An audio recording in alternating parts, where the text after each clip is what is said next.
When it comes to mid-size family sedans, the Hyundai Sonata has held the distinction of being one of the most distinctively styled options.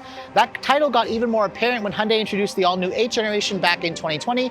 Not looking to be outdone by its Japanese rivals, I'm here on the show floor of the 2023 LA Auto Show, and this right here is the extensively revised 2024 Sonata N-Line. Let's take a first look.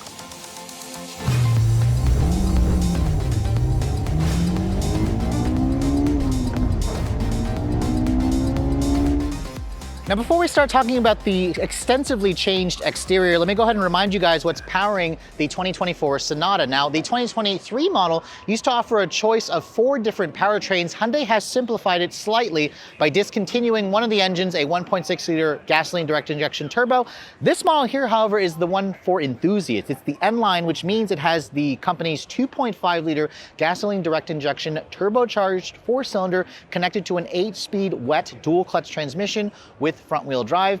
In the 2023 model, this application made 290 horsepower. Now, the other big story for the 2024 Sonata is the fact that you can now get all-wheel drive with the base 2.5 engine. So the base engine is basically this motor with the turbo lopped off, making 191 horsepower. That used to be strictly front-wheel drive, but now Hyundai offers that with all-wheel drive. And then for those of you who want even more fuel efficiency, the Sonata Hybrid will return, which will likely have the 2-liter gas engine paired up with an electric motor, delivering around 192 horsepower. Now, keep in mind, those figures that I've been quoting you are for the 2023 model. Hyundai has not confirmed what the horsepower figures will be for this 2024, but I'm going to go ahead and assume that it'll likely be pretty similar given the fact that this is just a refresh. But let's go ahead and close up the hood and talk about the exterior styling, because as you guys know, when Hyundai first showed off the 8th generation Sonata, it was radically styled. It had a lot of interesting design touches that really helped it stand out. And for 2024, Hyundai has basically simplified it. In fact, they crafted on their latest corporate face that we've seen on the new Hyundai Kona, for example.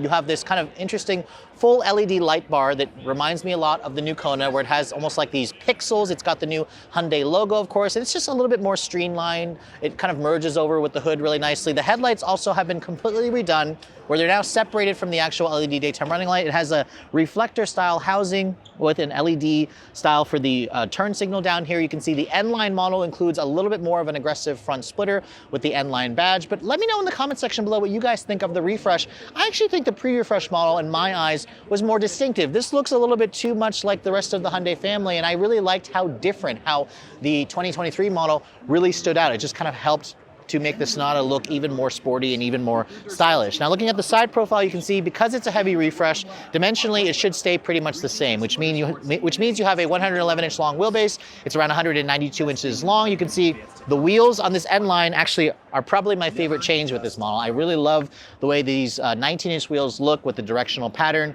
with the kind of matte black, with the machine look. It looks really good, of course, with the brake rotors speaking out. I kind of wish that Hyundai would have painted the caliper red or something to kind of match this beautiful dark red paint. And then you have this Pirelli P0 all-season tire wrapped in a 245 by 40 R19 tire. So again, a good size wheel. It fits the body lines of the Sonata pretty well. You can see there's an N-Line badge here, along with, it looks like, an integrated LED turn signal. The mirrors are black painted on the N-Line. And you can also get a big panoramic sunroof. Remember, this is, again, the sport-oriented model. It looks fantastic in this red exterior color. Looking over at the rear here, you can see the overall silhouette is pretty much the same. And then when you look at the rear, I do think that Hyundai did a better job with the rear-end styling of the refreshed model. You can see you have that signature LED light blade. There's this kind of built-in duckbill style spoiler, although the N-Line kind of crafts on a little bit of a taller wing to give it more of an aerodynamic, sportier look. I also love the kind of pixels that are now incorporated into the actual full LED taillight. It spells out Sonata with that new Hyundai logo back there. And then this being the N-Line, you can see it has the signature quad outlet exhaust. I have to say, it looks fantastic. This to me is probably one of the sportiest looking family sedans, and with Honda and Toyota basically going all hybrid, this model here with nearly 300 horsepower is the one you're gonna want if you're an enthusiast. Now, looking at the trunk capacity, you can see the trunk opens up and it offers a pretty good amount of space. Now, the old model offered around 16 cubic feet of space. I suspect this to be the same. The seats still fold down in a 60-40 manner. There are these hinges that kind of intrude a little bit onto the cargo area, but it's not gonna crush your cargo. And then underneath here, you can see there is space for a spare tire, although this model here, as you can see, does not have it. Now let's go ahead and take a look at the interior of this 2024 Hyundai Sonata N-Line. Let me first get in and shut the door. The door has a nice solid sounding thunk, and just like the exterior, the interior is getting an infusion of the latest Hyundai design cues and tech. You can see, first thing you're gonna notice, the new steering wheel. This is the same steering wheel that we see on the new Hyundai Kona, where it has, again, the new Hyundai badge, which is technically just the 4 dots to say H in Morse code. It's got that new steering wheel design with a 3-spoke wheel. It's got the more aggressively bolstered rim where you have contrasting red stitching. It all looks pretty nice. It also offers a manual tilt telescoping function, and it looks good in this interior. The rest of the door panel, you can see, has been slightly tweaked, where you have a soft touch injection molded plastic. There's this kind of silver shiny painted plastic here that kind of connects into the door handle. There's some padded area here where it's leather stitched. You have window controls, which feel pretty high quality. Only the front windows, however, are one touch up and down. There are no power folding mirrors, and this model here also has a Bose stereo system. The rest of the dash, you can see, is dominated by this new 12.3-inch dual 12.3-inch curved display. Now, you could get that on the previous generation, but it didn't have this kind of one-piece look, and Hyundai has done away with a smaller 8-inch display.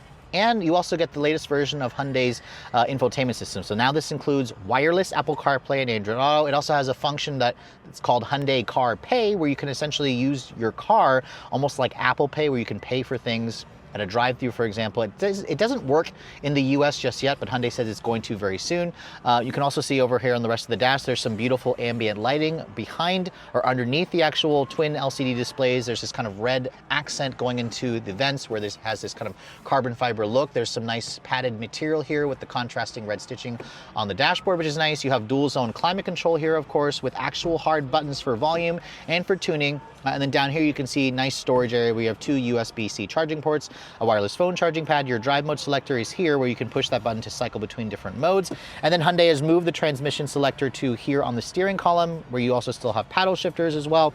Opening up this, you can see it offers a decent amount of storage in the center console area, no power outlets or anything, along with your cup holders and a nice padded lid. The seats, you can see, are also more aggressively bolstered on the N line, where you have this kind of black and Alcantara two-tone with the red contrasting stitching, the N embossed into the actual seat back. These seats are also available with heat and ventilation. You get a 12-way power on the driver's side here. However, I don't believe this model has actual memory seating. I don't see the memory seating, so you may have to go to the limited version. Above me here, there is a panoramic roof, but the car's not on, so I can't actually open up the retractable shade. But overall, you're getting a lot of the newest technology and features and the sportier vibe with the N-Line, which just looks really good. I think Hyundai did a fantastic job. But let's go ahead and hop into the back seat of this Sonata.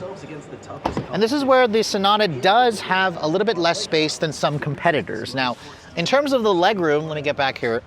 Hyundai says you only have around 34.8 inches of legroom. That's really low. That's like a good 3 to 4 inches less than its competitors. However, this is essentially where I'd have the seat to drive. My 5'7" frame feels pretty comfortable in here. You can see there's a good amount of foot space, good legroom. You have a hump here that kind of intrudes on the middle passengers. You have 2 USB-C charging ports, no rear seat air vents though. I'm a little disappointed to see that. You do have 1 storage pocket here. And then in terms of the materials, it's soft touch injection molded plastic from the front seats, which is nice. Padded over here, of course, no heated rear seats. Maybe the limited trim may have that function, but not on this N-Line. And then if you fold down this armrest here, you can see there's 2 cup holders, no additional storage, but overall the back seat, even though the numbers don't suggest it's roomy, it should be roomy for most people, even for those of you who might be over 6 feet tall. So with new competition from the redesigned Accord and just introduced redesigned Camry, it's pretty clear that Hyundai needed to make some changes to the Sonata in order to keep it competitive. And I have to say, after seeing the new N-Line, I really like a lot of the styling changes except the front fascia. The rear of the car looks fantastic. The interior got a big tech upgrade with the larger screens and the wireless CarPlay. The seats feel comfortable. This is, again, one of the last mid-size sedans that continues to offer a gas-only powertrain with nearly 300 horsepower. I would love to see Hyundai do all-wheel drive on the N-Line, but sadly, I don't think that's going to happen. That 8-speed dual clutch transmission should deliver the kind of performance that you're looking for. Now, if you're looking to also get your hands on the revised Sonata, you're going to have to wait until the early part of next year. Pricing hasn't been announced just yet for the revised version, but if you look at the previous or the current generation, that starts at around $27,000, goes up to around $36,000, depending on whether you go for the fully loaded hybrid or this N-Line, which the N-Line used to start at around 35 grand. So again, reasonable pricing, and it should, again, continue to put up a good fight against the all-new Accord and the just redesigned Camry. For Redline Reviews here at the 2023 LA International Auto Show, I'm Sofyan Bey.